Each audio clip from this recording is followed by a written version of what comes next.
de Montpellier a fait 3 morts, 3 jeunes vacanciers surpris dans leur sommeil.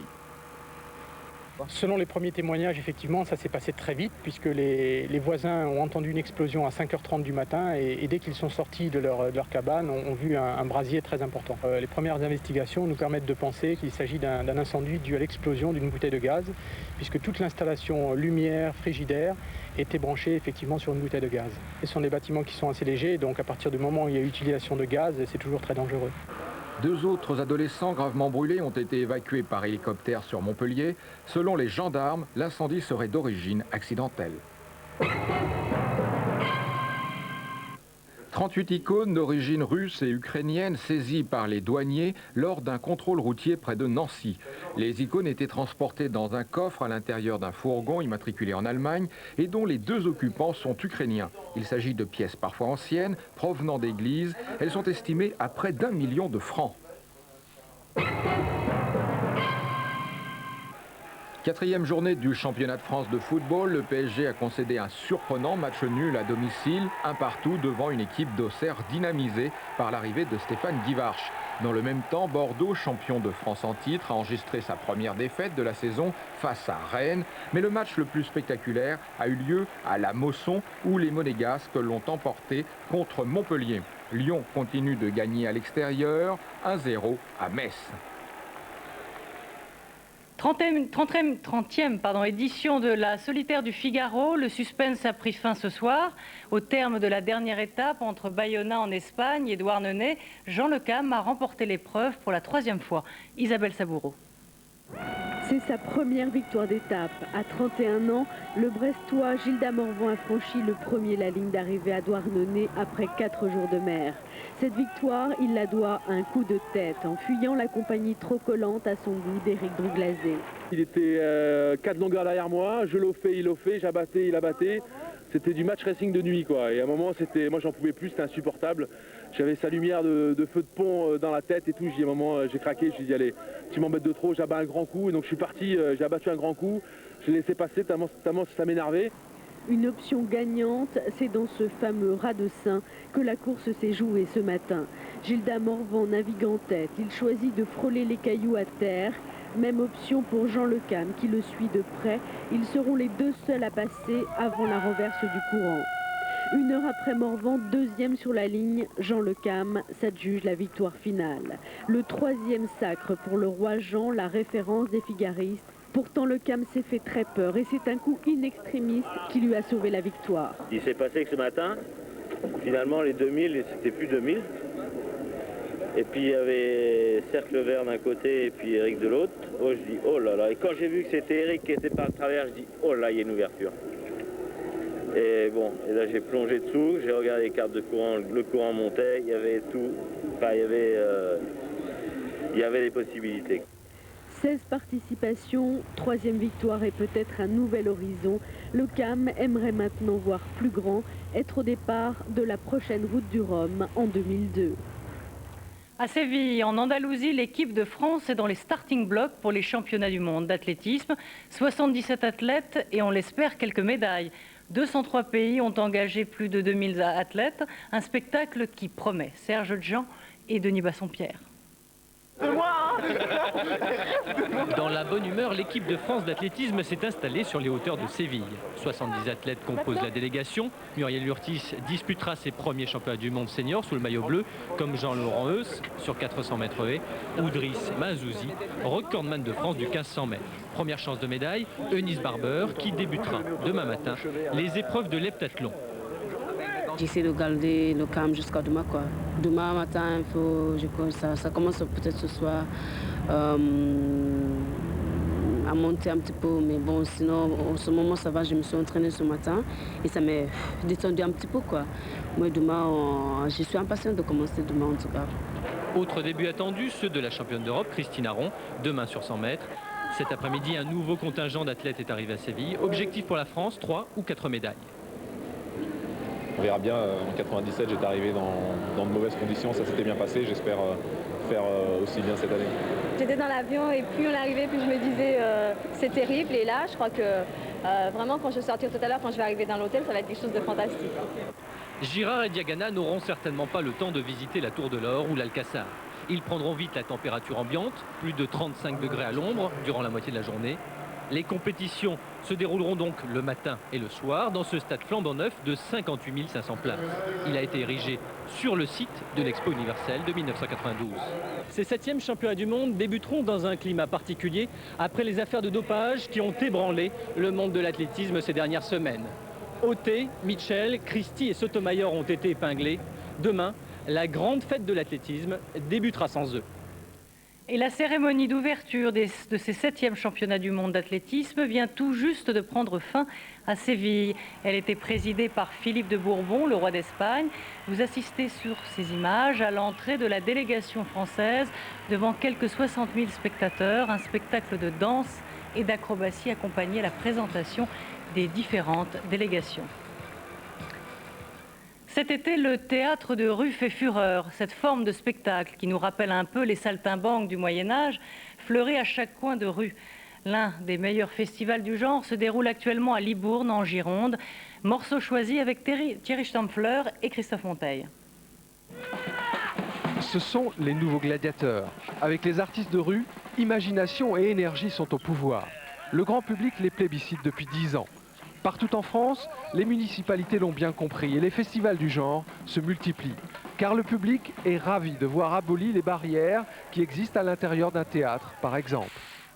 On participe beaucoup plus, on est beaucoup plus dans le spectacle même. La gratuité aussi, ma foi, dans un tel festival, je trouve que c'est appréciable. Et on peut papillonner, faire de spectacle en spectacle. Il y a tellement longtemps que j'ai pas rigolé comme ça, le pape, terrible. Merci. Louis vient tout juste d'achever son spectacle. Pas de loge, aucune distance. Il range ses accessoires sous les yeux d'un public qu'il vient de fasciner pendant 30 minutes. Un formidable numéro de funambule où il met en scène des enfants issus du public. Il sait les pousser au bout, mais avec le souci constant de ne pas aller trop loin. Ok, stop. À un moment, l'enfant s'arrête, mais le spectacle, lui, doit continuer et garder son rythme. Je suis comme un carrefour, un coup d'œil à droite et à gauche, et ça doit repartir.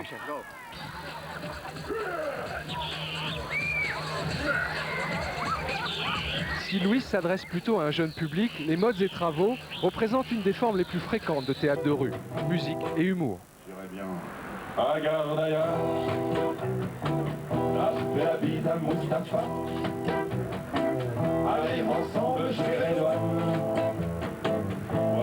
La ville de Libourne a longtemps été surnommée la Belle Endormie, tant elle semblait manquer de dynamisme. Une trentaine de troupes de théâtre de rue ont décidé de lui administrer pendant 3 jours et jusqu'à dimanche un petit traitement de choc.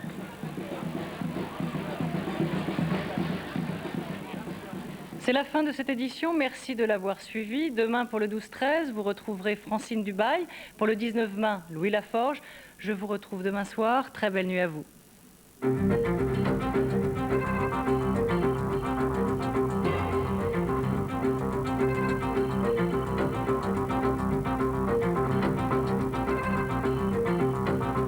On se ressource en été à l'opéra avec le dialogue des Carmélites, mise en scène par Marthe Keller, tout de suite sur France 3. Pouvez-vous me dire ce que je viens de vivre? Une soirée très réussie avec des gens charmants. Oui. Personne n'a parlé du meurtrier. C'était pas le sujet. Non. Pourtant, il était assis à cette table. Vous avez raison. Quoi? Qui? Je crois avoir découvert qui c'est seulement. Le tout n'est pas de savoir ce que moi je pense. La seule chose importante dans tout ça, c'est de réussir à le prouver. Rappelez-moi votre nom. Derrick. C'est le thème principal de la soirée. Crime Party avec Derrick, dimanche à 22h20 sur France 3. Je crois que je vais pouvoir vous dévoiler le nom du meurtrier dès ce soir.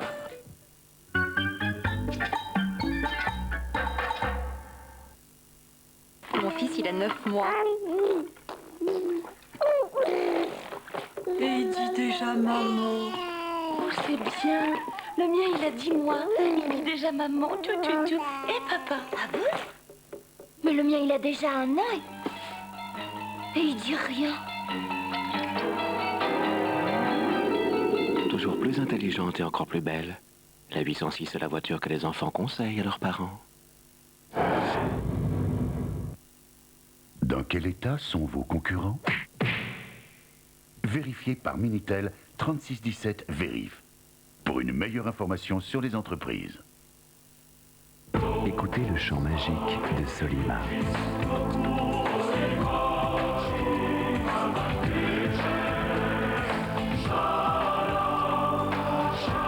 Solima, l'origine de tous les chants.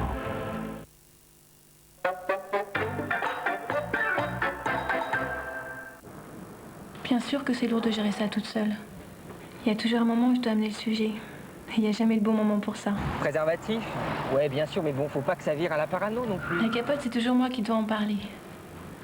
Les garçons que je rencontre, probable qu'ils veulent pas se prendre la tête avec ça. Non, mais c'est des trucs que tu sens, ça, quand même. Ça se sent, ce genre de truc-là, je trouve, non? Moi, je suis séropositive depuis 2 ans. Et je peux pas faire comme si ça n'existait pas. Ce n'est pas toujours facile de mettre un préservatif. Mais ça pouvait venir d'eux aussi de temps en temps.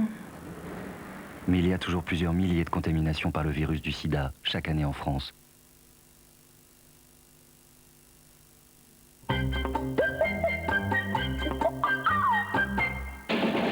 Asseyez-vous, vous regardez là-bas. Louis de Funès a-t-il aussi filmé l'éclipse? Les images sont exceptionnelles. Je suis en plein rêve. Et l'avantage avec ce rire cosmique, c'est qu'il nous prend plus souvent qu'une fois par siècle. Ça me fait plaisir de vous revoir comme ça, de film en film. Nous aussi, maman. N'empêche qu'il n'aurait pas dû retirer ses lunettes. Le gendarme en balade, lundi à 21h40 sur France 3.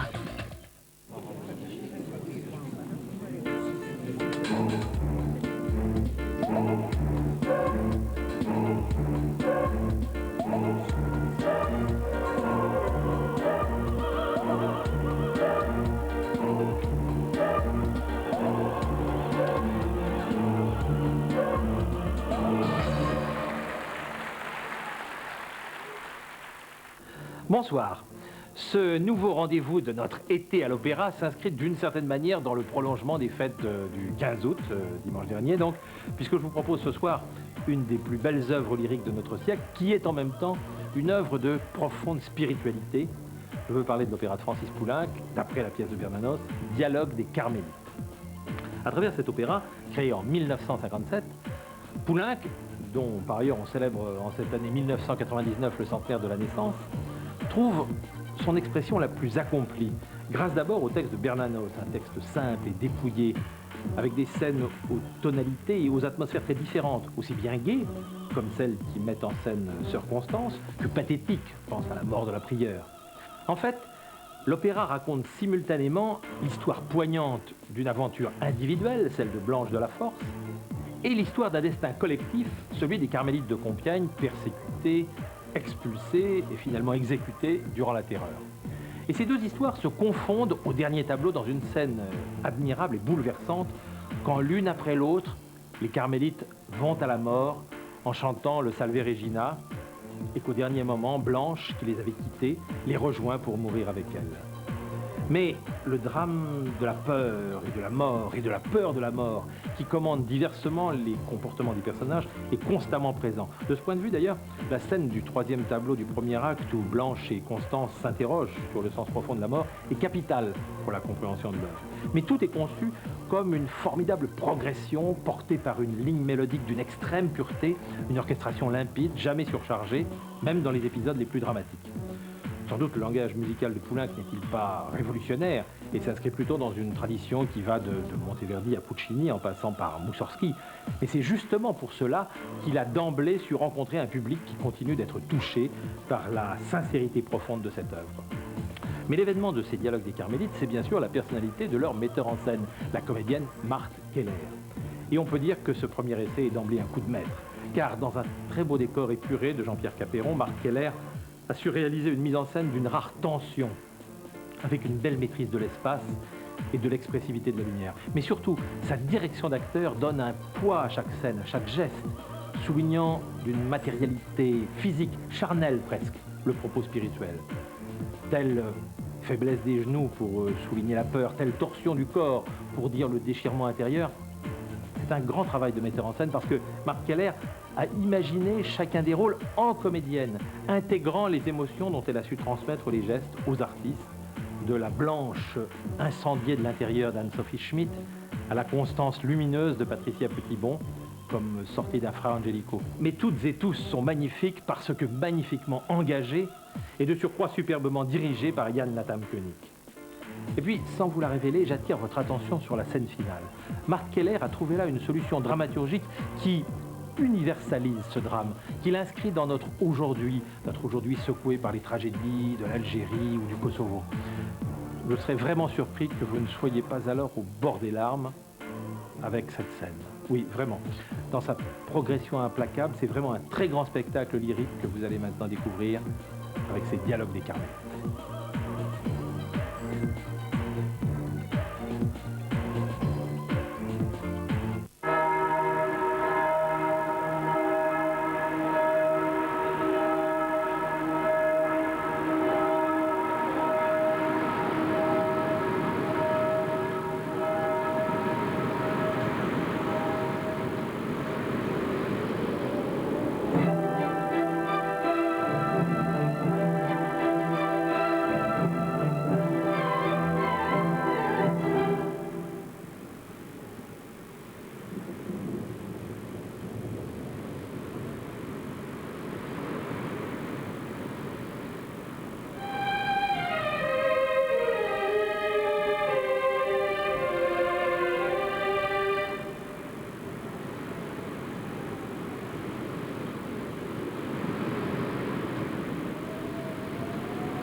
Il est champion du monde de l'humour à l'anglaise.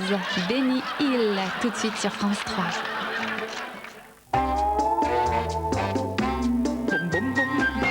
J'ai rêvé de papa. Ah oui? Pourquoi tu me parles plus de papa? Mais enfin, Pascal! Mais c'est vrai quoi, tu me dis jamais rien. Personne vient plus nous voir. Jusque-là, il n'y avait qu'un seul homme dans son cœur, son père. Tu t'appelles? Pascal. Pascal. À quoi ressemblait cette voiture? Bah une voiture. Elle était quelle couleur? Rouge? Tu pleures maman?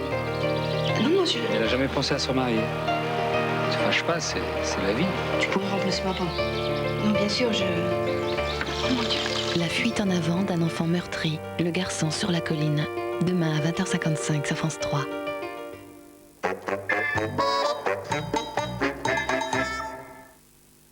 Dans quel état sont vos concurrents? Vérifiez par Minitel 3617 Vérif pour une meilleure information sur les entreprises.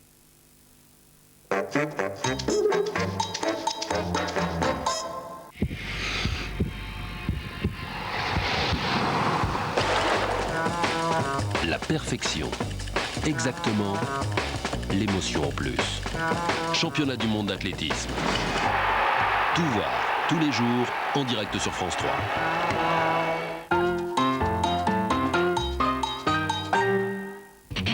C'est incroyable ce que l'on peut faire à vélo en un dimanche après-midi sur France 3. À 15h10, on gagne le Grand Prix de Zurich, 8e épreuve du championnat du monde.